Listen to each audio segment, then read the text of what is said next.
Hello, good evening, and welcome to you. It's Theo Van Dort, the executive producer of Time of the Sixth Sun. In the window below me is Nikki Luna, the writer, director, producer of this amazing series. And in our other window, from 9 a.m. in the morning in Hawaii, we have Geoffrey and Linda Hoppe. Good to have you with us. Good morning. Aloha. Good to be with you. Good to be with you.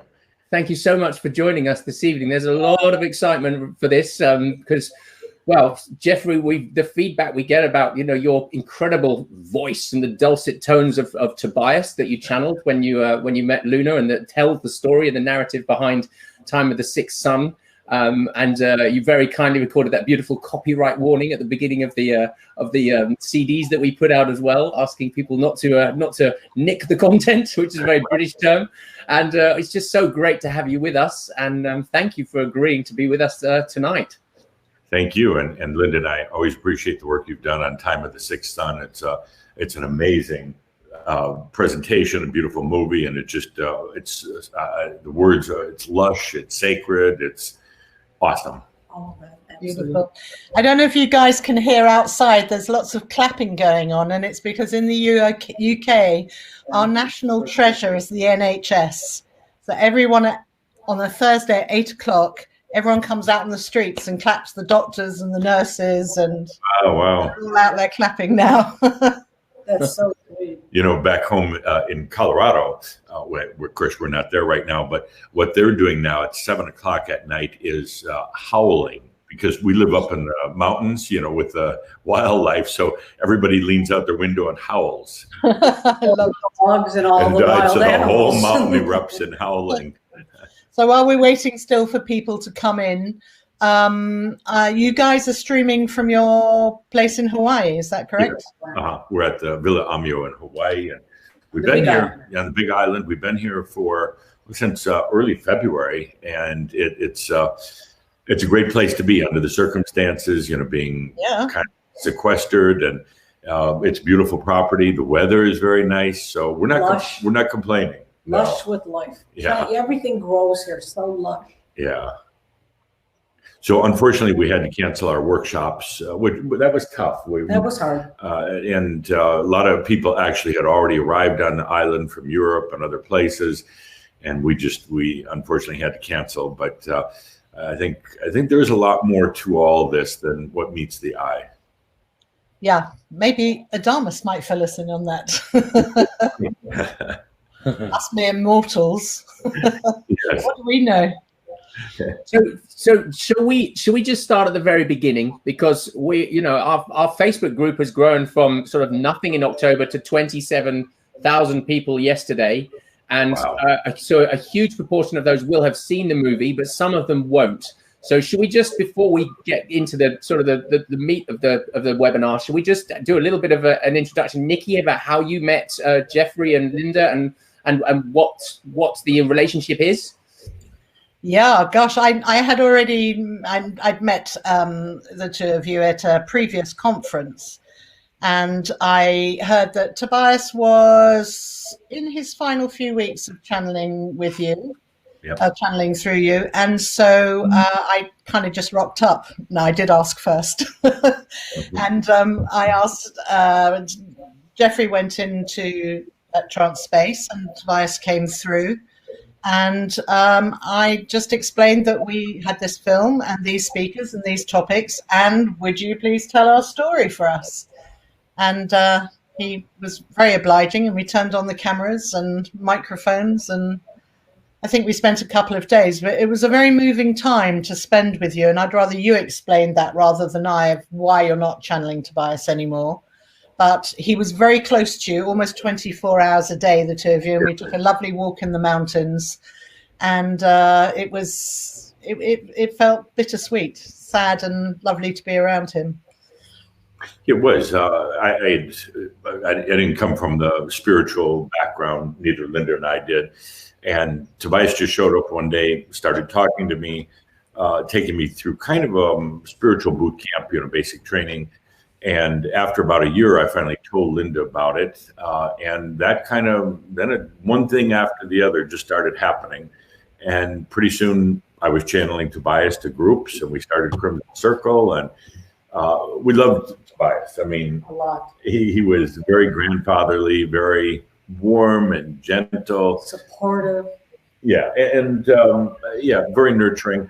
And then after 10 years, he announced that he was leaving to come back to Earth to reincarnate, even as an ascended master. But he wanted to be back here on Earth at this time, but also to do something that he had never done in his previous lifetimes, is to enjoy life.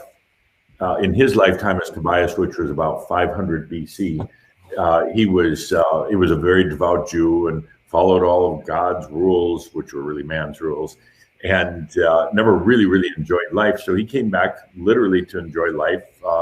He's right now about, I guess, 21 years old. And I know the timing sounds weird, but he incarnated into a 10-year-old, what he called a shell body. Not a walk-in, but he kind of didn't want to go through the whole birthing process. So they call him Sam, and he's about 21 years old right now. I haven't heard anything about Sam lately, in the past 6 or 8 months, but hoping to pretty soon.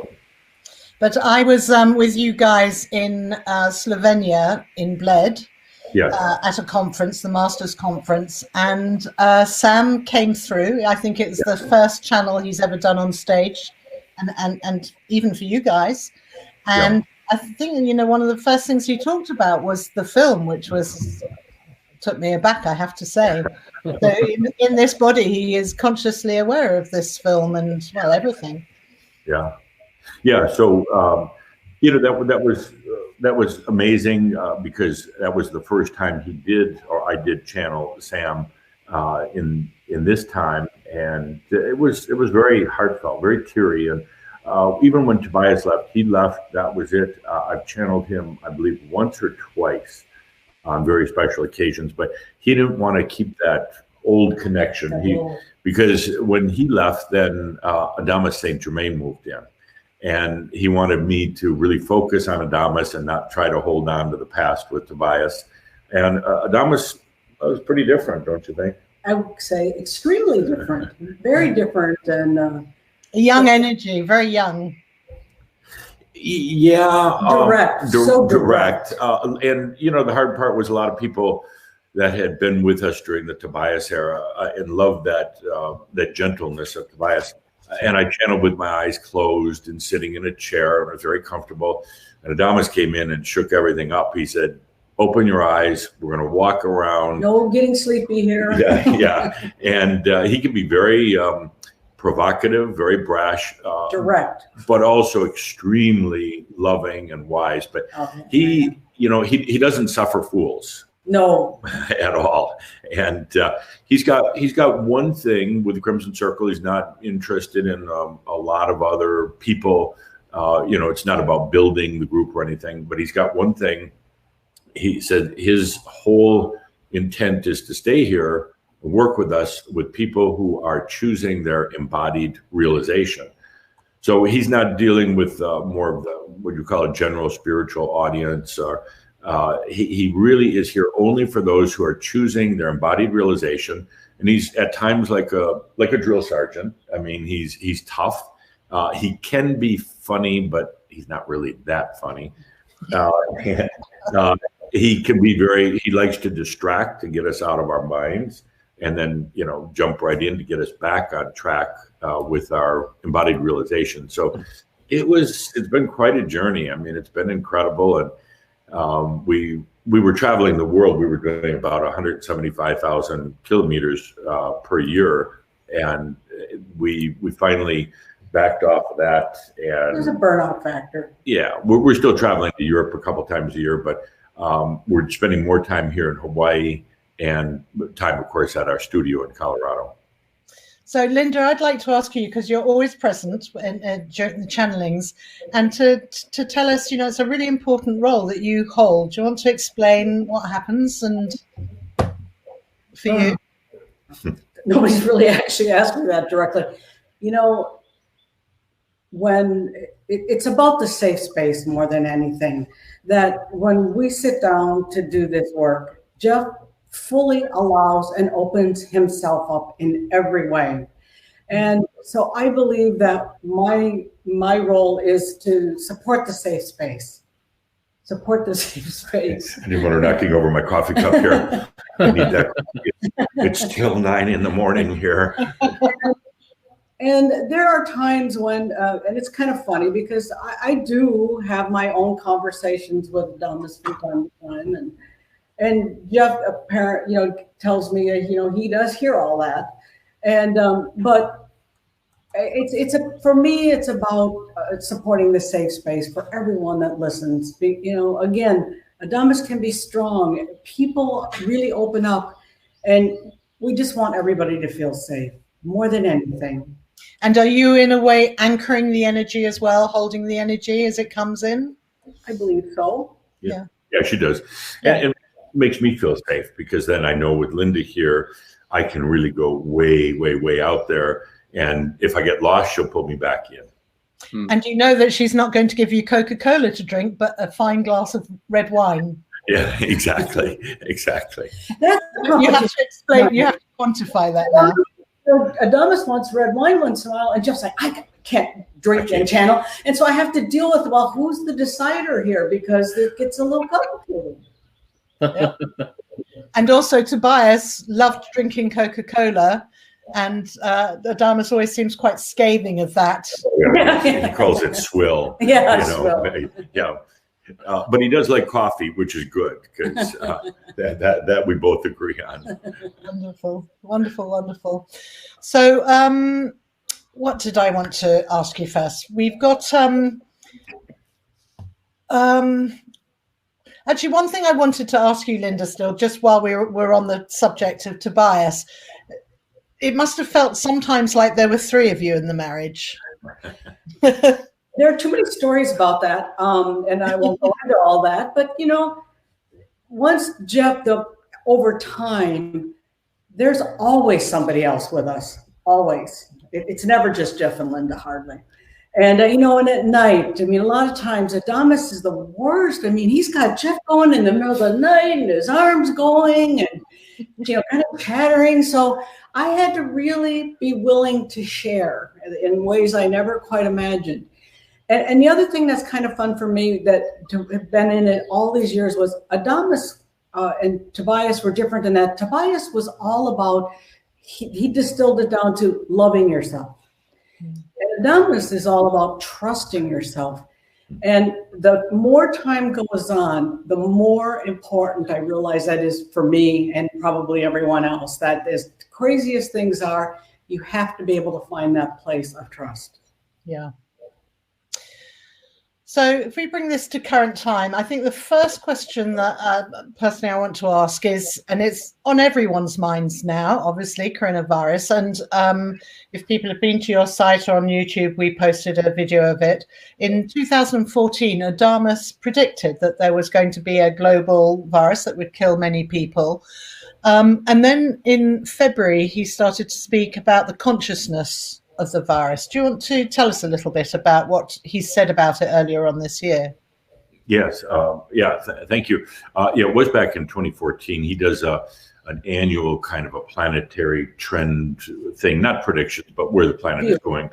And otherwise, he really doesn't talk about what's going on the planet because he's just interested in working with us as individuals going into our realization. But so back then he said that there would be a virus that came to the earth and they really wouldn't be able to figure out how to manage it, how to handle it. And of course, we're finding that out right now. But I want to throw in a note too, about 2 years ago, sitting here in Hawaii on the lanai one night, he popped in and said, he said, in about 2 years, there's going to be some really rough stuff happening on the planet. Of course, he didn't tell me what it was, but he said, just be prepared. And he said, get Crimson Circle prepared as an organization with all of your systems, all your staff and everything, because not only to endure all this, but also he said, you're going to have a lot of new people coming in after that. So we've done that. When he talked in February, the coronavirus was just coming about, and actually it was mid-February. We had a group here from South Korea, and that was shortly after China. That was the next place that got affected. they were worried. We didn't know much about it, and to me, it wasn't a big concern at the time. But anyway, he started out the workshop for the Koreans talking about coronavirus and said, at the core of anything, of course, is energy at the core of anything. And he said, even with a virus, whether it's biological or it's, there are also mental viruses. And he said, at the core, you have to take a look at the energy. What is it trying to do? And what's the purpose? And he said, this one with the coronavirus ultimately is an economic virus. There's an imbalance in economics on the planet. It's time for a change of a banking system that's 500 years old. Not that it's awful, but it's just time for a change. And he said that this virus will affect the economy more than anything. And certainly there's been a lot of deaths, unfortunately. But the long-term effects with the economy, rebalancing of things. It's very sad to see people out of the jobs, particularly the restaurant workers and service workers and so many people. But so anyway, that was his take on it. It's about the economy. Okay. The few have many and the many have few, huh? Yeah. And it's gotten to be more so in recent years, particularly with technology the way it is.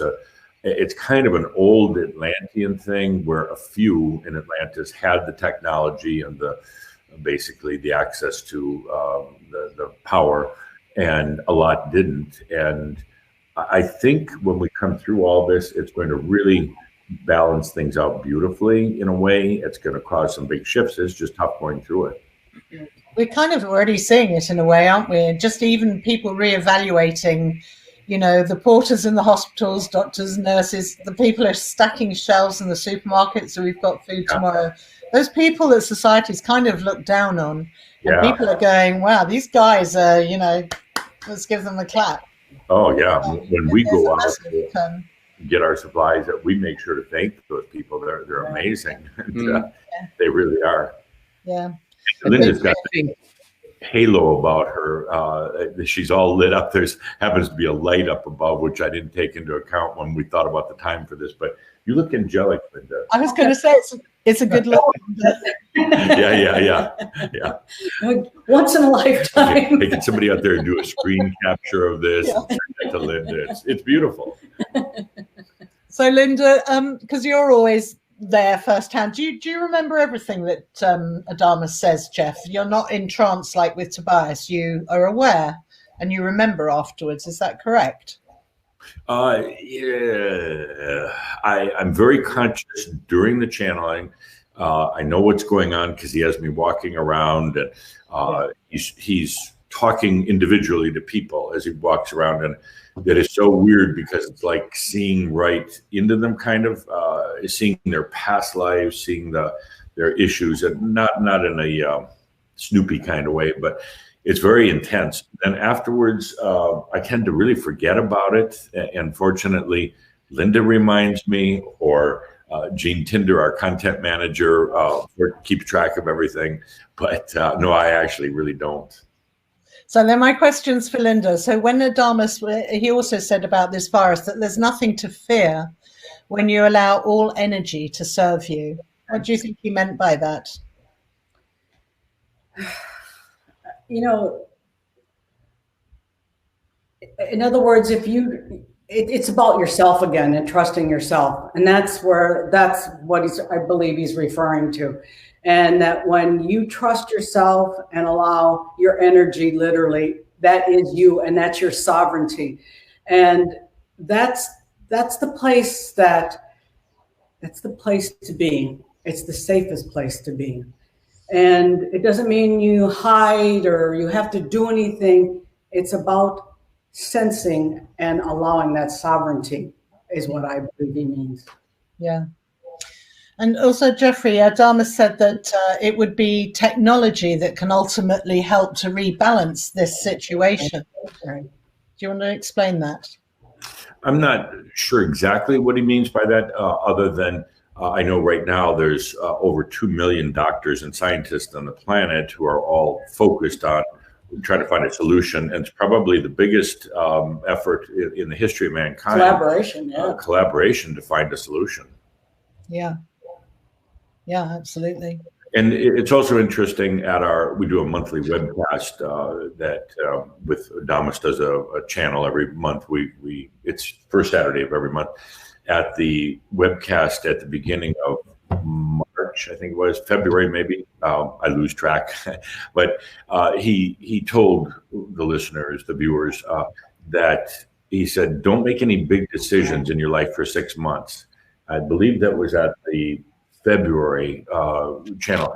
And it was kind of weird. I thought, well, I wonder what that means and why 6 months, why no big decisions? But he's very clear about it. Don't make any big life-changing decisions for 6 months. Then once the whole coronavirus thing came about, I realized, oh, that's kind of him telling us this is going to be a 6 month deal. And not that it's all going to be cleared up, but we've got 6 months of readjusting to do. 6 months of sunbathing. Yeah. Or not taking showers, not getting haircuts, But there's a simplicity to it that I'm not a real Pollyanna kind of person. I'm not always like, oh, goody. But when I stand back and look at this, and I'm thinking, when you think of all the craziness in the world, the having to see the world stop a little bit and let people take pause for themselves and be reflective and really have the time to stop from that everyday thing you always do. More people doing that than ever. Isn't there a lot of potential in that? And then I had to say, wait a minute. And would I prefer that the world have potential to endure something like this versus a war, some sort of physical war? I'm going to try to see the best of this. Not that it's good, but I'm trying to see the best of this for the potential. Absolutely. And people sorry, Theo. No, I think that's right. And actually I had a conversation with my mum today, and she's on her own, and she's she is isolated, and so my father is in spirit, and she said, what actually makes this more tolerable is the fact that it's not just me going through it. The fact that it is, I'm not sitting here thinking this is just me, stuck at home on my own. There are plenty of people all around the world doing exactly the same thing at exactly the same time. And it is giving that time for internal reflection and for stillness. Yeah. And for some people, it's probably the first time in their lives. We were also discussing about how people's work lives will probably change because, how many hours do people waste commuting backwards and forwards every single day? And now they've proven that they can potentially work from home. It's going to be very difficult for big corporate employers to go, no, you've got to be in the office 5 days a week doing that daily grind and that daily commute. It's like, oh, how come I was able to work from home when we had the virus? I think it's going to change on so many different levels we're not even aware of yet. A lot of potential. Yeah, absolutely. Well, I've got some other questions, and whether Adamus feels at any time that he wants to come in, let us know if he does, because... He's ready. He kind of showed up. He showed up. That was Adamus coming in. No, he's ready. But if you have a couple more, Nikki, go ahead. Yeah. So, well, from your perspective, and we can also ask Adamus when he comes through. But I was going to ask: is there a particular reason as to which countries were hit first? So there's the sort of 3D story of Wuhan and the market and blah, blah, blah, and 5G and all of those things. But there was China and Korea, and then it came to Italy. I just wondered if you have a sense if there's any rhyme or reason to where it hit, or if that is a connection with the Vatican, as you were saying about the economics. It's kind of going a little bit conspiracy theory-ish, but I just wanted your views. I would almost rather let Adamus answer that because I'd like to hear his answer. Yeah. Because I don't have a good answer of my own, but I'd like to see what he has to say about that. Yeah, absolutely. Well, one you could answer is what's the importance of conscious films like Time of the Sixth Sun, especially at a time where there's so much negative media? Oh, it's huge, and having like your film, and there's some others out there that are in the works or just out, but to me it gives people hope, and it gives them a different perspective, and not even just a spiritual perspective, but a consciousness perspective of things. I think it's so important, and I think it's so important for people to support the kind of work you're doing, because the planet really needs it right now. There's all the other messages out there, and it's kind of confusing, but with some really, really good consciousness films. And, you know, I'm going to just divert for just a moment, but Linda and I come from a background where we know what it takes to produce films and things like that. So I know it takes a tremendous amount of effort and a lot of money, something most people may not realize. And I know you both committed your lives to this work, and we all appreciate that. But I can't say enough about people supporting what you're doing, whether it's buying the film or just making a donation, just a small, you know, or large donation. But it's what we need to do as our consciousness community right now, no matter what group you're associated with. But to support the kind of work you're doing is so important, hugely important. Any contribution makes a difference, correct? Yeah. Yeah, absolutely. Oh, absolutely. Yeah, it's cost us over £700,000 to create this movie over those years. So, yeah. You know what they say about spiritual movies? You know how to make $1 million in a spiritual movie? Start out with 3 million. I thought it was going to be how many light bulbs joke. No, you know, you end up putting in more time and more money than you ever receive back. And I know it's a passion for both of you, but we can only ask all of your viewers to really support that. You know, even just a little bit from a lot of people goes a long way. Yeah, and you guys have been supporting another film, which I'm a huge fan of and can't wait to see it soon. Hopefully it's coming out, called, do you want to tell us about it? A Rude Awakening. Rude Awakening. Yeah, that's, you know, it was going to premiere in Amsterdam on June 22nd, and we were going to go for the premiere. And of course, with the coronavirus issue, now that's canceled. They're actually going to premiere it at, we have a big event in Bled, Slovenia in mid-September, where you were a speaker 2 years ago. They're going to do the premiere there. So it kind of, actually, for me, it kind of worked out nicely. They get to do it right in the kind of the core of our big group. We got about 500 people coming in for that, and it'll be fun. Great. Fantastic. Well, I really admire you for supporting projects like that. And it's like you were saying, you know, whether it's a book you support, or musicians, or, you know, people, pioneers and visionaries building alternative communities, it's important we put our support to that. It's our tribe. Absolutely. Yeah. So, little Adamus. Yeah. Okay. No, I gotta mention this to the viewers. This is kind of like our disclaimer at the front. First of all, the Adamus is a facet of Saint-Germain. And I actually met Saint-Germain even before Tobias. That's another story. But most people are familiar with Saint-Germain.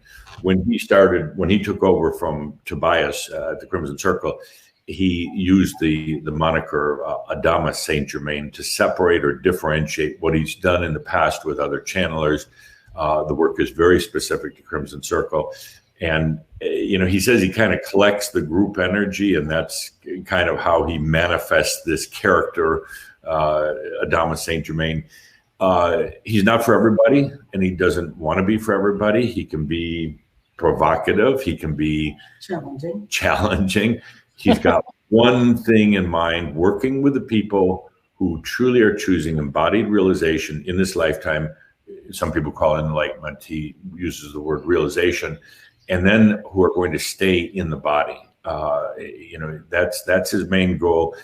He's not interested in just general metaphysical New Age stuff whatsoever. As you've heard some of his rants about it, I know, Nikki. But so he's really focused on that. And, you know, some people love him, some people don't like him, which is okay. He's not trying to win a popularity contest. He couldn't if he wanted to. But we found over the years, he's just so supportive of those who are coming into realization and going to stay on the planet in their physical body. So I wanted to give that little disclaimer. Some people, you know. No, you're right. He doesn't always say what you want to hear. No, he says doesn't. what you need to hear. Yeah. And Can I just step in one time? Is there, Theo, is there anything, any questions for Geoffrey before he goes to Adamus? Because it would probably be... There's a question from Elke in Holland. Says, we wonder whether this coronavirus really exists and what is tested with the COVID-19 RT-PCR test. So I think what Elke's referring to is, are they testing for COVID-19 or are they testing for all of the coronaviruses that have been around for a long time, and which is why these stats are so much higher than they potentially are really, is a theory behind it. I'm not making any judgment. right. So let's wait for Adamus. Yeah, I think that's an Adamus question, really. Yeah. And so if you're okay that we do the transition, Linda does a little breathing. It allows me to connect with Adamus. I take off my jewelry, which is only a watch today. And when you'll know when Adamus is ready, and then we start, and you're going to ask questions. Is that correct? Yeah. Great. Okay. Good. Some from me, some from the audience. Theo will ask the audience ones. So with that, I invite each of us to take that good deep breath, that breath of consciousness and awareness. Take the good deep breath and let the energies flow throughout your body, breathing in and breathing out deeply for you. Take the good deep breath and you can feel the energies of Adamus here for us if you choose. Take the good deep breath and feel him if you choose. Adamus is here with every step, with every breath. Be with the good deep breath as we invite Adamus here for each of us. Breathe for you. I am that I am, Adamus of sovereign domain. I do appreciate and thank you for allowing me into this space. I always love a good interview, and I love good feisty questions from our listeners. And there's some other things going on here, which I'll explain as we get into this, but let's begin with the questions. Okay, so first of all, Theo has a question for you. Adamus, greetings. The question was, the questions are coming in so fast that question has disappeared up the thread. I'm looking for it. The question was, is coronavirus real, and does it really exist? And when it is tested for COVID-19, what is actually tested with the test that we currently have on Earth? Indeed. And I'll answer that by saying it doesn't really matter. It doesn't really matter if there is a coronavirus disease or not.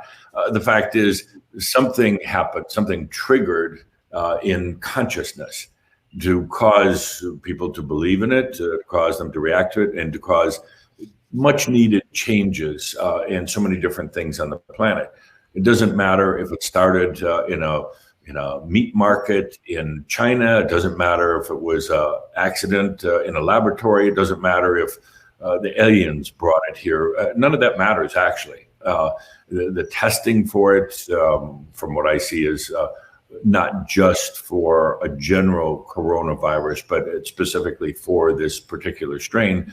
But the problem is in the testing that they're not really aware of yet is this particular strain of coronavirus mutates and changes itself so quickly that right when they think they have an understanding of its dynamics, its energetic characteristics, it will change on them. And that's going to be the biggest challenge going forward. Things will get back to a little bit what you would call normal on the planet, but this is going to be around for a while. It's going to be a fact of life. So I go back to the thing. It doesn't matter if it's a conspiracy. It doesn't matter if it's very real. And let's not focus on this. Let's focus on what's happening to the planet. And for all of you who are listening to this, it's time to focus on why you're here in this lifetime. It's not an accident. You didn't come here just to have another lifetime. It's time to reflect deeply on it. Let go of what I would call the conspiracy theories, whether it's this or anything else. Let go of anyone else's teachings at this point. Come to yourself. Why are you here? And what are you going to do with the rest of your life on this planet? So it's serving a beautiful purpose, no matter where it came from, or even if it's real or not. Thank you. Thank you. So we humans seem to have a lot of conspiracy theories spinning our heads out. And I always say that in every conspiracy theory, there's some truth, because otherwise it wouldn't have any legs. But my question is, what's the motive behind these conspiracy theory energies, and how do we discern what's true or not, Adamus?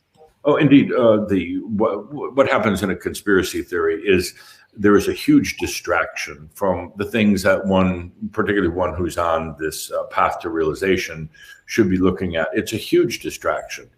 And like you say, it is based in some truth, but then that truth gets distorted and twisted and added on to and intensified. Then it becomes drama. Drama is a energy that people use. They feed on drama. Drama whether it's from a conspiracy, whether it's simply like with family members, whatever it is, drama makes one feel like they're alive. And that's why people like going into drama, even if they claim they don't. They indeed like it because it reminds them they're alive. They're not just sitting in the boredom of their everyday life. So that's the biggest thing with conspiracies. It builds drama. People love it, but drama in a way is like a drug. When it wears off, then you go to even a lower or emptier space than you were in before. So ultimately, conspiracy theories are a mind's way of spinning, creating drama, making you feel like you're doing something. And the fact is, I don't know any ascended master, and I do know all of the ascended masters, know any ascended master who got to their enlightenment through drama or conspiracy. Not one. But for those who are still into it, have fun with it, but just don't come around us. Thank you.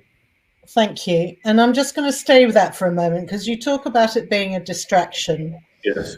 And we are all being bombarded right now. And I hear what you say about drama.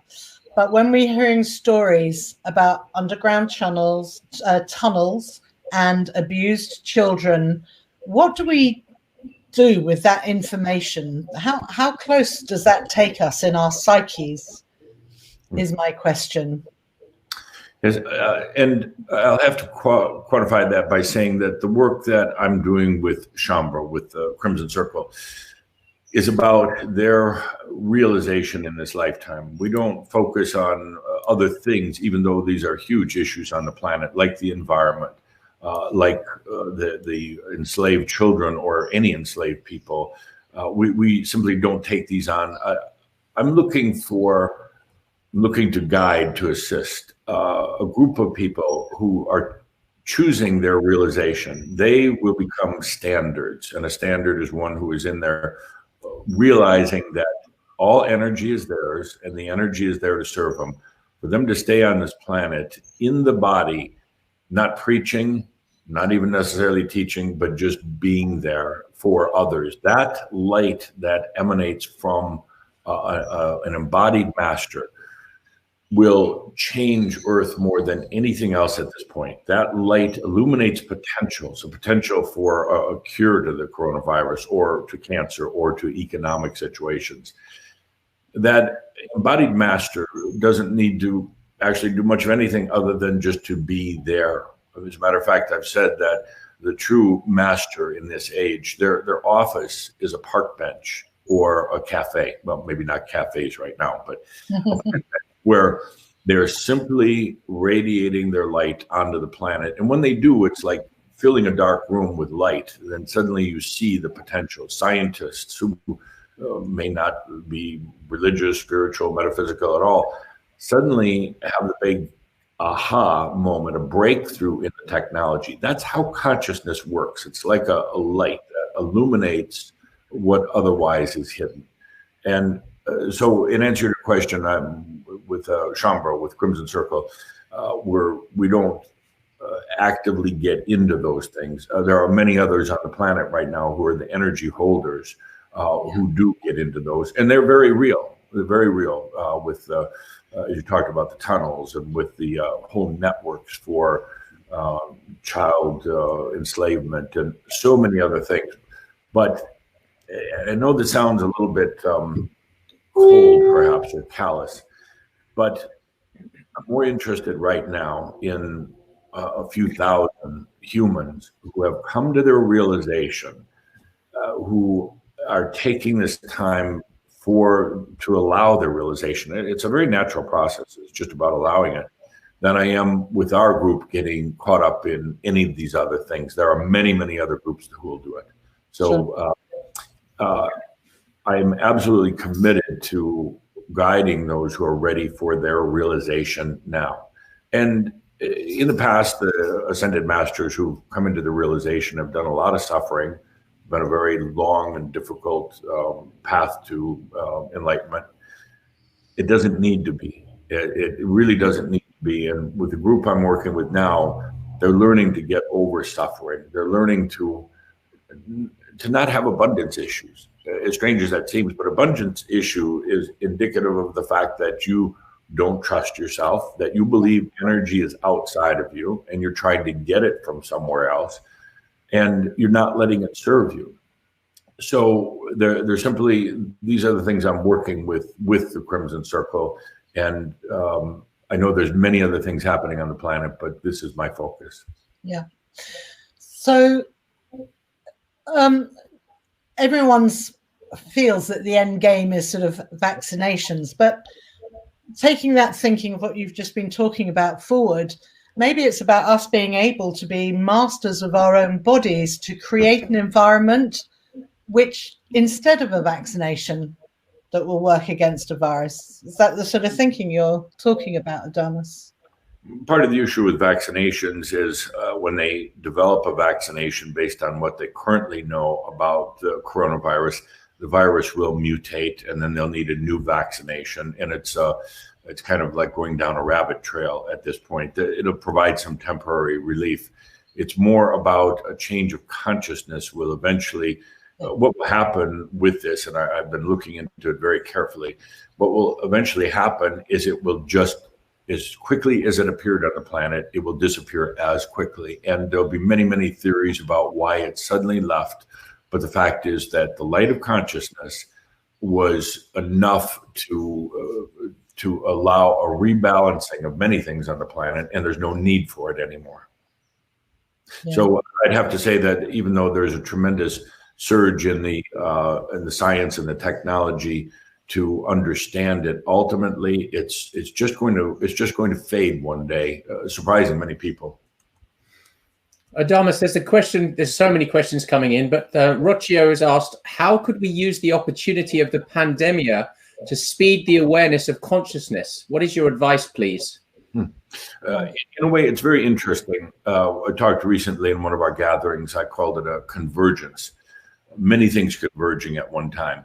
It's unprecedented on this planet to have this many people at home, not going out. I mean, and who could have thought of such a scheme? Not even the best science fiction writer wouldn't have believed that this type of thing could happen. So many people are going within. Now, some will not be able to handle it very well. How they'll drive themselves or others crazy. And some would simply choose to leave the planet because they really cannot stand having to be by themselves, with themselves. So we have that convergence of people at home. At the same time, back towards the end of last year, this thing I call the Order of the Ark closed. It was the portal, the gateway for the angelic beings to come to this planet. It's been in existence as long as the planet has been, and that was closed. It was literally the representatives of all the 144,000 angelic families. At the same time, not so long ago, April 4th, all entities in all of creation, other than those who were in human form, all entities were called back to their angelic families. And in this calling back, the announcement went out through all of creation that the angelic families were disbanding. There was no need for them anymore. So now look at all of these events happening at the same time, as well as Gaia leaving. Won't happen overnight, but all these things are shifting and changing right now. It's perhaps the best opportunity that I've ever seen in all my lifetimes, and now as an ascended master, of making consciousness shifts within yourself. Don't do it in groups. I'm not at all a fan of global meditations, and you can ask me another time why not, or global prayer, any of that. What you do is have so many conflicting interests and other things going on. It's simply just a bunch of noise. Now is the time for each and every one of you to go within yourself and ask this simple question: why am I here? And then listen and feel for the answer. Listen, when I say listen, it's not like you're necessarily going to get words, but why am I here? How can I be in my passion right now? And then be quiet and feel it. Take days, take weeks, take months even to feel it. Why am I here? Reconnect with yourself, with what I call the master that's already in. The master that's within you is all the wisdom of all your lifetimes, and it's there. But this human, it hasn't been tapped into it. Now is the time, more than any, to tap into that part of yourself. Not into any other angelic being, not even into me, not into spirit guides or anything like that. Come back to yourself, to that sacred place of you. Don't rely right now. Don't go get distracted by anything on the outside, because it is all within you. And when you allow that, without fear, when you allow that, you reconnect, and that's when you start coming to your realization. And what an amazing opportunity right now, amazing. Just to listen. I mean, it's right there. Never been a time like this. Don't let this pass. You've got basically through the end of August, each and every one of you, the end of August, and don't wait till August 26th to start listening now. And you've got the spring and the summer months ahead of you. It is an ideal time. It's like a gift you gave yourself, but maybe you just don't realize yet it's a gift. It's there. Thank you. So with regard to the film, just jumping forward in time, the film was all about dreaming ourselves awake and manifesting the type of world that we want to live in, a new reality, a new now. So what advice do you have for those who are in the process of awakening in the world, and for them to dream about creating their utopia? In awakening, it's a very, very personal thing, very personal. Now, I've stated that the planet is awakening, but meaning there are many, many individuals on the planet. In your awakening, and again, right now is the ideal time, understand that there are going to be tremendous changes, and it's not what you necessarily thought it was. There is a lot of letting go, but there's one important point, well, several important points, but first of all, don't get distracted. I call it macchio. I call it at times spiritual bullshit. Don't get distracted. Always come back to yourself. You already have the answers. There's every one of you. You already have the answers. It's in your energy, but you don't believe that the energy is yours. You believe that it's somewhere else. You don't believe that energy serves you, which it does. So come back to that. It's already all there. And now it's just about allowing it. The awakening can be exhilarating at first and extremely challenging later on. You're going to have ups and downs, cycles as you go through awakening into mastery. Allow those cycles because they're important. It builds a momentum for each and every one of you that will carry you into embodied mastery on the planet. Ultimately, what you're going to face, perhaps the last thing before realization, is a releasing of your guilt and shame. It's the biggest human sticking point, guilt and shame. Not just guilt and shame for stealing or lying or things like that. The guilt and shame for having gotten lost here on the planet. The guilt and shame for becoming tied into cycles of lifetimes in the physical body and not being able to get out of it. The guilt and shame of taking so long to resolve the core issues why Earth was created in the first place. You come to a point where it's about letting go of that guilt and shame. That's one of the last things you'll do before realization, and it's the most difficult. If you feel into yourself, you find reasons even to hold on to guilt and shame. And ultimately, in this very, very personal thing of awakening, it's about letting go of that. Once you're clear of the many, many levels that you're not even aware of guilt and shame, then you gracefully go into your realization. But awakening, it's a beautiful thing. It's a very difficult thing. Ultimately, it's an extremely personal thing. You can't do it in a group. There are groups such as the Crimson Circle who can provide information, or more than anything, they just provide stories. And when you hear their stories, you realize that you also can do it. Thank you. Thank you. Adamus, what are the practical steps to letting go of guilt and shame? Because I would imagine there's a lot of people sitting there thinking, that sounds wonderful, but how do I go about doing that? I'm hesitant to answer that in a very short session like this, but I'll give it a try. First of all, the human cannot forgive itself. And that's the common mistake, is you try to forgive yourself. You simply can't, because you don't trust or believe yourself. Ultimately, it's about receiving forgiveness from the I am, what some people would call the soul, from the I am that you are.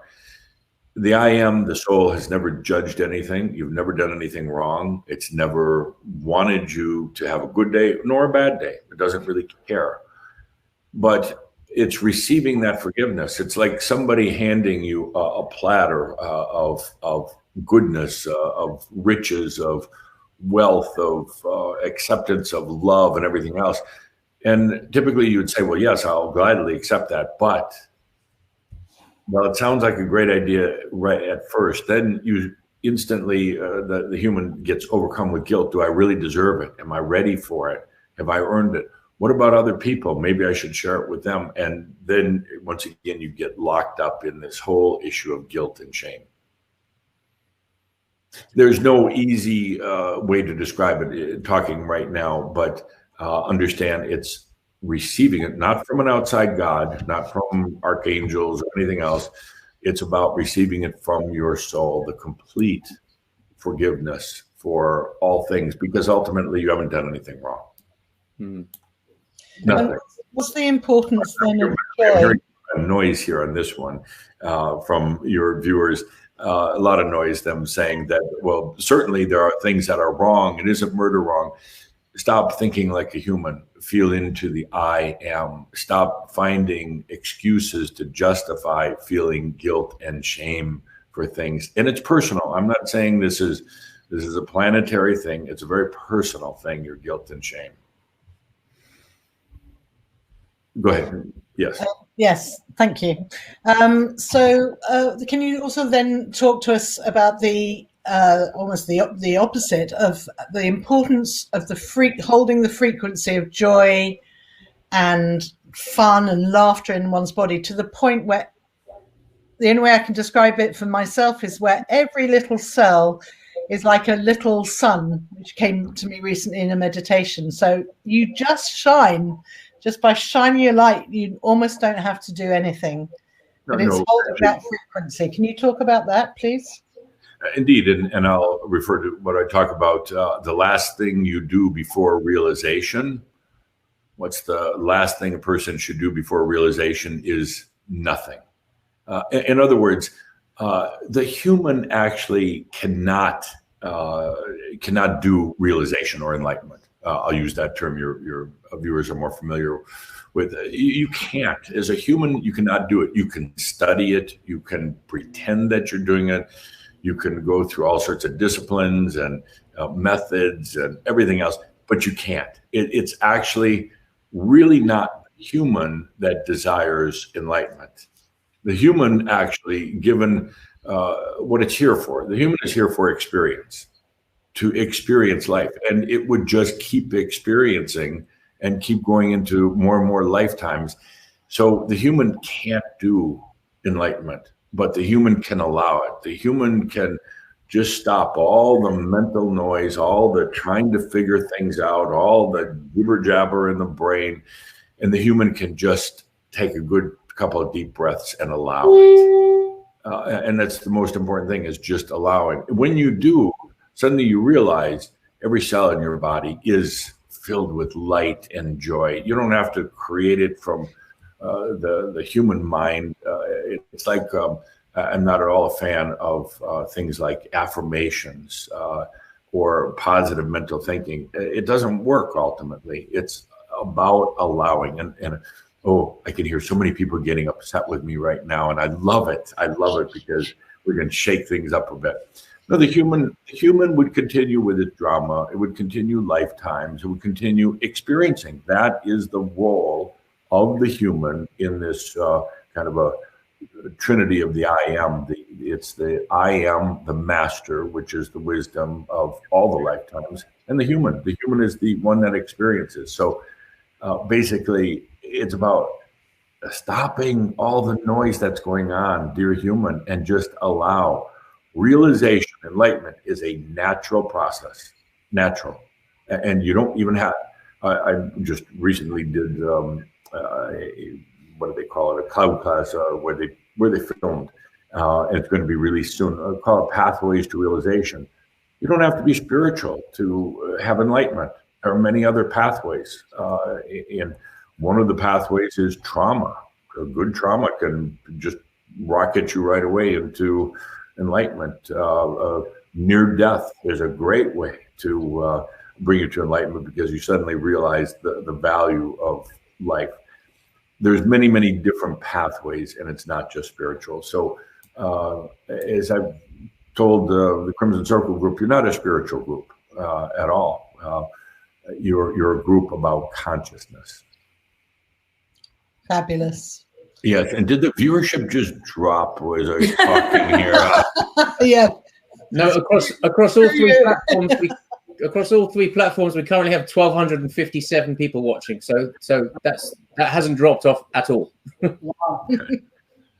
I can feel a lot of people getting rattled. I have to say something I was going to mention at the beginning. I didn't. So there's somebody that is. I guess they've had some past life experiences with me. They don't like me very much, so they're sending out they intentionally came here to send all this dark energy and to shoot it at me and to dear Linda, who's so innocent, and Caldra, who's not as innocent, and to shoot all this negative dark energy. I just have to remind you of something, my dear one, who is doing this. It's like witchcraft and black magic. If you shoot that out at somebody, it's like a big mirror. It goes right back on you. So don't be so naive to be doing that. You're only hurting yourself. And to conscious ones, hopefully Caldra and Linda, I call Geoffrey Caldra. It's just energy. And it's just energy. They're not going to use it to take it as dark or negative or light even. It's just energy. So you're really just sending them all sorts of energy. So would you please knock it off now? Thank you. Everybody else, you could feel it. It was irritating. And so good. Let's move on. Good. Moving on. Theo, got anything? Yeah, there's lots of questions here. I'm just looking.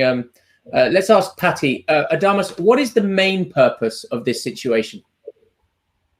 The coronavirus situation. Yeah. Changing the planet. Changing the planet. It's economic, primarily because the economy on this planet is really what causes it to run. Money, the economy is energy. So it's changing, ultimately will change people's understanding of energy. And this is such a good time too for all of you to stop blaming energy imbalances on other things and other people. It's a great time to Stop being upset about big corporations or any of that. They're all just a reflection of human consciousness, and they're not out to get you. You are entitled to your own energy. You have it. It's there. Stop blaming it on other things, even blaming it on your family, that you're born and raised into a poor family, or that your spouse took all the money in a divorce, or that your business partner cheated you. Let's knock all that off. Let's get back to the understanding all energy is yours. And some of you are going to have a really hard time with that. Everything you perceive, everything you see, everything that you're aware of in this moment is your energy. It's not anybody else's. And it's all yours, and it's all there to serve you. So let's use this occasion on this planet, unprecedented occasion, to change the perspective. It's your energy. How would you like it to serve you? Stop blaming others. Nice. There's a question here then that feeds on nicely from that about the letting go of the guilt and the shame. And Sandra says, so I feel I could have been a better parent. I've been angry and I've been ungrateful, and they're all judgments on myself. Is my role now to simply accept all that I've done without judgment and accept the forgiveness from my soul? That'd be my vote. Absolutely. Well, unless you want to keep going like you're going, and if you want to, fine. But it's time for anybody with a degree of consciousness to just stop carrying karma around. Stop going from lifetime to lifetime carrying this burden of guilt and shame. If your soul, your I am, does not judge you for anything, and it doesn't, no way. If your soul doesn't judge you, then why are you judging yourself? It's kind of like a self-inflicted torture. You can get off of it at any time. You can stop it at any moment if you choose. But now you're going to go through this whole mental thing saying, well, how do I do that? And what ritual do I use? And how do I get rid of my karma? And what healer and teacher and do I need to go to? No, stop all that. Just take a deep breath and say, I'm done with that. I'm done with that. And now it's time for me to allow my realization. It's that simple. And then go about your life. It's so easy for the humans to get caught up in what should I be doing? And do I have to pray in a certain way or meditate in a certain way? Do I have to be a vegetarian? None of that. None of that. It's about allowing at the deepest levels of yourself. Thank you. Beautiful, beautiful, beautiful. Thank you. Let's take the most recent question. Sophie says, what is your point of view on our educational systems, and what do you think is best?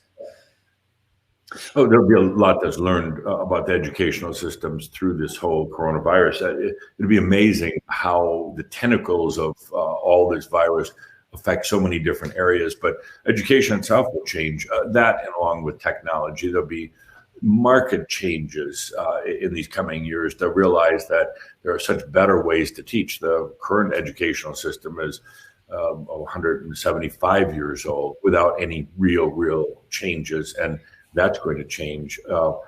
Self-paced learning, more at-home learning, still going to school at times, but more at-home learning, and the wonderful assistance of technology to really make the student feel comfortable with their own personal way of learning. And they're going to find out too, just from a financial or budget standpoint, that all the overheads of the schools, the way they've been doing it, is going to be, a lot of it's going to be unnecessary. Brilliant. There was a question earlier, Adamus. Then humans will stop having so many children because the children will be at home and the parents will have to take care of them. So now we'll have a little bit of quieting in the population growth. There was a question earlier, Adamus, which was, I think you had said previously that it would be technology that can ultimately help to rebalance this situation, current situation. What do you mean by that? Well, technology is the most important, the biggest factor in just about anything in the human lives on the planet right now. It's the overriding factor in everything. Now, the coronavirus, of course, is primarily economic, but in the long run, it's the technology that's the biggest thing that's happening on the planet. So technology is going to change everything, whether it's education, healthcare, whether it's entertainment or anything. Artificial intelligence is going to be changing the world. We'll come to a point of general artificial intelligence in the next few years on the planet, which means that the computer technology will have the capability of a human mind. Then super artificial intelligence in, I would say the next 15 to 20 years, which means the computer capability will far exceed the human mental capability. We're at a time right now when you're at the very beginning of a whole new species of humans on the planet because of technology and its abilities, whether it's implants or nanotechnology, biotechnology. It's literally going to change the human species. The fastest that it's ever done. It's a super evolution that's occurring. So in terms of the question about technology, it's going to change every aspect of life. Technology is not a negative thing. It can be used negatively, of course. It's not a negative thing. But the very reason why I'm here working with this group who's in the Crimson Circle right now, numbers are not large, and nor are we trying to make them large, is because this is the time for consciousness to be on the planet to basically balance and to mellow the technology that's advancing so rapidly right now. These ones that I work with came here, deliberately chose this lifetime, this time to be here, to be the ones who bring consciousness at the time of technology. Without it, the technology could go awry. It could have been the end of the planet Earth, because somebody would have figured out a technology that would have basically gobbled up the Earth. But with enough here on the planet who are in consciousness, the technology will actually assist the humans and help develop the new species. Sometimes I jokingly refer to it as the Robo Sapiens. And when you say the newly evolved beings, are you particularly talking about the youth here, or the potential for everyone? Of technology? Yeah. For everyone. Technology, the beautiful thing about technology right now is it becomes cheaper and cheaper, faster and faster. It's a very democratic thing that's occurring all over the world. Look at the proliferation of smartphones around the world, whether it's a third world country or an advanced country. Everybody has about the same capability in the palm of their hands. So it's very democratic. Now it depends on what you're going to do with that technology. Mm. There's a good question that's come in here, Adamus. It says, technology, would it not be better for us as humans to understand the health hazards of the frequencies and the potential human enslavement via technology? Yeah, anytime you have such a potent tool, in this case, technology, it can be used for good, it can be used for bad. And it can be used for enslavement. But ultimately, what I see is the technology, since most people are not of that consciousness, the technology will actually reveal the enslavers rather than encouraging more of them. The technology is going to be used as a light. And that's, again, why it's so important for the ones I work with to be here right now to shine that light, because the technology can be a brilliant light for this planet, or it could possibly be a huge darkness, but I do not see it going that way at this time. There's too much consciousness on the planet right now. Mm. And on top of that, just to add to it, recently, any alien beings who were interfering with the planet, and there have been, they don't fly around in little metal spaceships, but they were interfering with the planet for quite a long time. They can no longer interfere. So there was a tremendous amount of interference, everything from businesses to governments, and many people not even aware of these outside interferences from the alien beings. They are no longer able to interfere with the planet. The good news now is that humans are on their own. They have to make their own decision, but now you won't have that alien interference. Can I ask you on that question, how you see, Adamus, the future with our governments and politicians and the whole way that we vote, and it's just become so oppressive around the world from us being able to be, our true sovereign selves. Do you see a time in the future when we will sit maybe like Indigenous people more in council, or it can't continue the way it is? What do you see? Ultimately, government or businesses are a reflection of the consciousness of the planet. As the consciousness changes, you're going to have what I would call much more conscious leaders. They're going to realize, these new leaders are going to realize that that power is an illusion, power is an old game on the planet, and they simply won't tolerate it. And enough humans will go along with it that will get out of the old power modes that the planet has been in for a long, long time. Power is real if you believe in it, but ultimately it's an illusion. It doesn't exist anywhere other than in your mind. There are going to be so many changes taking place over the next decade, or even much less, over the next couple of years, as a result of technology and coronavirus. It was a perfect convergence, and not an accident, a perfect convergence at the time of consciousness on this planet to have these great changes without, as dear Linda mentioned, without wars, without it being just affecting certain countries. It's affecting everyone everywhere. It's again, this coronavirus in itself is very democratic. Thank you. You live, all of you live at the greatest time on the planet. And I know it's scary.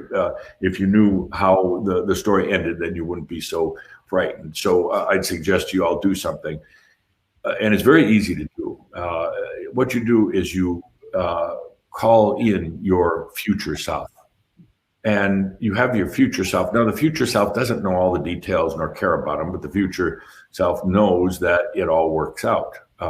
There's not a fate or a destiny, that things are predetermined.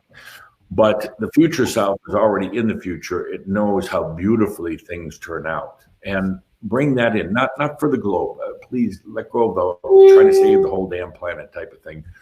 Everybody right now, do it for yourself. Call in the future self, and it will tell you, you will tell yourself how wonderfully it works out. And then the future self is going to also remind you, don't be in fear. Be in experience, but not in fear. And now's not the time for hiding anymore. Now's the time to come out and be all who you truly are. Thank you. 2 more questions. Yes. Thank you. I have one about my mum, so if you want to ask, I'll leave that till last. Yes, that could be the third then. Thank you. So there's so many questions coming, it's really hard to keep up, but let's go to a recent one. So Adamus, this time into August is a time to be focused within and our own inner journey. And then are you saying that the shifting of the planet is an inside job for each of us working within and focusing on our journey does the work for the future? Yes, this is the time right now of reflection, of your inner reflection. It's kind of, all of you set it up as this time for the potential to connect with yourself, reconnect. And most of you don't have that real connection with the master within, with the I am. Now is the most beautiful time. The planet is quiet. You kind of set this up in advance as the perfect opportunity. And that's why I say, don't make any big life-changing decisions right now. Be open, listen and allow. Now's not the time to decide to leave your partner, or to quit a business or a job or anything else like that, or to move.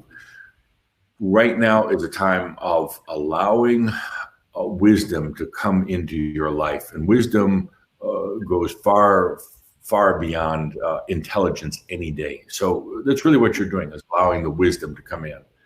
And just be with it. Don't even question how much wisdom has come in, or are you doing the wisdomizing correctly. Just take a deep breath and allow, and it's going to be there. Thank you. So let's go to the last question that's come in here from Yolanda. It says, so on the one hand, we sit in and allow ourselves to make space. Yes. And sorry, the question disappears up this scroll because they're coming in so fast. Here we go, I'll bring it up. So on the one hand, we sit in and allow ourselves to make space for our own purpose here. But if you feel called to stand up against suppression in the very near future, should we stand up? That's a good question. And now I'm going to address that to the ones I work with in the Crimson Circle, or it's not a club or a group, but in the work we do, no, now is not the time to take up arms, to take up battle. I've told our group in the past, let all of your causes be gone. All of your causes, the causes, whether it's save the world, save the whales, save the trees, save humanity, it is a huge distraction in these final moments before your realization. Now is all about you. Some of you are going to have a hard time with that because you're planet savers, and it's been, or you were energy holders for a long time, and you feel so compelled you have to take up arms, and that's what it is. And you justify your causes, your light workers. That's a cause. Let it go. There's no light or dark anyway. So what are you fighting? You're tilting at windmills here. For those of you who are truly serious about your embodied realization, and I don't care if you are or you aren't, but if you are coming into your enlightenment in this lifetime, you let go of all those causes. You stop trying to change everything else, including your own family members. You stop trying to rise up against suppression, all the rest of that, because ultimately, if you do that right now, you're just going to get caught in the noise. You're going to get caught in a battle. The battle of light and dark can never be won by either side. Ultimately, the greatest thing you can do is allow your enlightenment, and then just radiate your consciousness to the planet. When you do that, it illuminates the higher potentials that humans cannot see right now. It illuminates them to the ones who are researchers and physicists and scientists and teachers and preachers and everybody else who didn't realize there are so many more potentials. Let them then go do the work to bring those potentials in. You've done your job. You've illuminated potentials. That's it. So in answer to your question, it depends where you are. If you are truly committed to your enlightenment in this lifetime, let go of all causes, And it's going to feel selfish at first. You're going to think, oh, I need to be taking other care. No, take care of yourself and yourself alone. It's the greatest thing you can do for the planet, is to take care of yourself. If you're still into causes, you still like battles, light against dark, rich against poor, masculine against feminine, go have your fun, but neither side will ever, ever win. Period. Thank you. Such and a now, and that's why people don't like me, because it's the hardest thing to do, is to be within yourself, to be all that you are. It's like, no, I got to go grab my sword and go fight another battle. I have to do something. Yeah, I have to do something. I have to save the planet. It doesn't actually really get the planet anywhere. And more importantly, there are others in their evolution. There are others who will do that job. It's part of their, it's part of their evolution. You came from that world where you were the cause fighters who were working against suppression, or you were working for the environment. You came from that background, but now it's time for you to really allow yourself. And if that doesn't sound right, and if you're upset with it, that's fine. But that's not why this group is here. Well, I'm very happy to hear about the happy ending that's awaiting us. I think a lot of people need that hope. Indeed. Oh, the planet is these next few years are going to be rough, but the planet will emerge from this in a very beautiful way. And the ones who really want to stay in drama and want to stay in their battles, they'll simply leave the planet, or they won't. It's hard to say this. They'll be operating in a different dimensional reality than others. They'll be allowed to. You want to continue battles and drama and everything else, you're allowed to. But this planet, for the most part, is going to move on. Good. Thank you. Nikki, do you want to say your question? Yeah, I do, and I don't really necessarily know what my question is. Before I came on this call, my mother is maybe hours away from passing. She knows she's passing and wants it to come soon. She's 91, had a good innings, Adamus. But what I've seen over the last week, and maybe it's one of the hardest things for us humans to do, you've been talking about allowing. And how do you allow your death? Is it only comes when it's your time? Can you ask for it and say, I'm done, okay, I'm out of here? And does it happen? Maybe you could just talk to me a little bit about that. And this is my mum, who I'd love everyone to send very beautiful prayers of just, she passes easily. That would be lovely. Yes, and truly, every human has the right to choose their date and time of their death. I think it's despicable that people lay in hospital beds for years and years and years. There's no quality of life, and literally a lot of the spirit has already gone to the other side. It's just a little bit of, you could say, spirit flame left in the body and the mind, afraid to let go. When somebody like your mom is at this stage, you know it's inevitable that she's going to cross over. It's not like there's a chance that she's come back and have a full life. And the best thing to do is, I really discourage praying. It's like black magic, voodoo.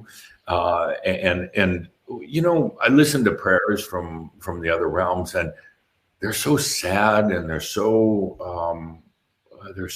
they really hold one back, actually. So right now is a time of joyful release, and saying, hey, good life, time to go to the other side, and time to get a little rejuvenation and relaxation. For you personally, Nikki, as you've been doing, just guide her, go to her energetically, go to her and be there with her and say, let's go for a walk. I'm going to be here with you on this walk. And we'll go to the other realms, which is really much more your home than right here on Earth. And I'll be here with you until you find your place, and then I'll return back to my physical body on Earth. So take her for a dream walk, but don't get lost out in the other realms. I won't. Yeah. I have done a couple of rehearsals with her, taking her up through the tunnel of light and handing her over. And I said, if it's not happening now, then it's a great rehearsal for when you do pass. And it's just for her to know that you're there beside her. Don't drag her into some tunnel and light or anything like that. Just be with her. You're going to find she's already wandering out there right now. Just go connect with her and just walk with her like you were taking a walk through the park, but not telling her where to go, how fast to go. Just the reassurance that somebody else is there with her is so beautiful. And then at some point she'll be met by others who are already on the other realms that she knows quite well. And then she'll kind of forget about you for a little while. Fabulous. Yeah. Thank you so much, Adamus. Indeed. Really beautiful to talk to you again. Such a delight to be here with each and every one of you. And I do hope I have annoyed and provoked and stimulated so many of you. With that, I am Adamus of Sovereign Domain.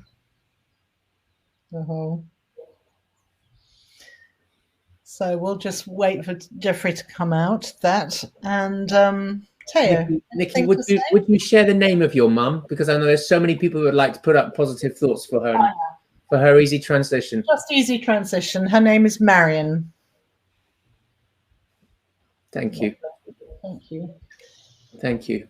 There's a lot of people asking whether this will be replayed because they've come in late. The answer is yes. On the Facebook page, on the Facebook group, on the YouTube channel, you can go to them at any time and you can watch. If you click on the videos tab, they will be available to watch at any time. And I would just like to put up this banner here for Geoffrey and Linda, so that those of you that are interested to find out more about the work of Geoffrey, Linda, the Crimson Circle, you can go to their website, crimsoncircle.com, and they have a Facebook group too as well, which is facebook.com/The Crimson Circle. And Geoffrey, you and Linda do monthly talks from Adamus, which are free to watch. Is that correct? We do monthly webcasts. Correct. The first Saturday of every month, except we always take 1 month off, but the first Saturday of every month. And they're free. Absolutely. And 2 sessions, usually some updates to our audience, and then Adamus always with a new message there to support us on this journey. We have a beautiful studio back in Colorado, really high-tech production studio. We also have a little bit smaller version here on the island, but we're going to be doing our next monthly webcast here. I think it's May 2nd, but our production crew isn't here, so we're going to kind of do it like this with a laptop and kind of not the big production. And it works. It's remarkable. It's Yeah, it really does. So I just want to say a huge thank you to you both for your support. I've only known you for the last 3 years, but your support of Nikki and the project over the last 11 years of and the beautiful gift that you gave us with Tobias's channeling for the story of Time of the Sixth Sun. For those of you that haven't seen Time of the Sixth Sun yet, and you'd like to see it, you're able to do so. You've just got to go to Time of the Sixth Sun movie.com, and it's available video on demand for just $4.95. And as Nikki said earlier, this thing has cost us well over £700,000 to make. $4.95 doesn't go a long way to chipping into that. We're nowhere near breaking even. So if you have watched it before and you'd like to support us, and you can watch it again, even just for $4.95, that would be wonderful. And when you go to that website as well, there's also the digital access package where there's a whole 48-minute interview that Nikki does with Geoffrey about what it's like to be a trance channel, which is fantastic. That's the 8th episode of our documentary series, of which there are 8. And the last thing to announce is that is it Monday? We've got Geoffa with us, Nikki. I think it's Lynn Franks on Monday. I can't remember. We'll announce it, but we've got. Next week we have Lynn Franks, and we've got the wonderful Ukwala, who sat on the sofa with us for sofa chats every single evening. So we're going to be doing one of these next Monday and next Thursday as well. So if you've enjoyed this, please keep an eye on our Facebook page, our Facebook group. And is there anything you'd like to say finally, Nikki? No, just really my thanks to Linda and Geoffrey. And I'm totally in my heart, I'm Chambra, which is Crimson Circle family, and it's such a beautiful family. I've been to, I think, 3 or 4 of your annual gatherings, and it's incredible work, and it's just beautiful to spend time with really like-minded, conscious souls. So thank you so much for doing this for us. Thank and you. I'm one of your fans, Adamus. You can shout at me. You never do, but you can. And now, with all the content you have, the Time of the Sixth Sun and the related materials, with everybody sitting at home, what a great time to watch it. Time. Yeah. Great opportunity. Yeah. And I think how great for families to actually sit down with their kids and watch. I mean, Theo's had an experience with his boys, who are what age? 8 and 10, 7 and 10? That's be 8 and 11. Yeah. 8 and 11, and they're they love to sit and watch it, and I know a lot of families who do. So it's what great stuff to give kids. Yeah. Well, thank you very much. We enjoyed being here with you. I guess the new normal. We'll just connect, like this on our laptops. Yes. Bless you. If you want to just stay on, Geoffrey, but we'll shut it down now. Thank you. Okay. Thank you to every single one of you. At peak tonight, there was over 1,250 people watching, which is the most we've ever had on any broadcast we've ever done.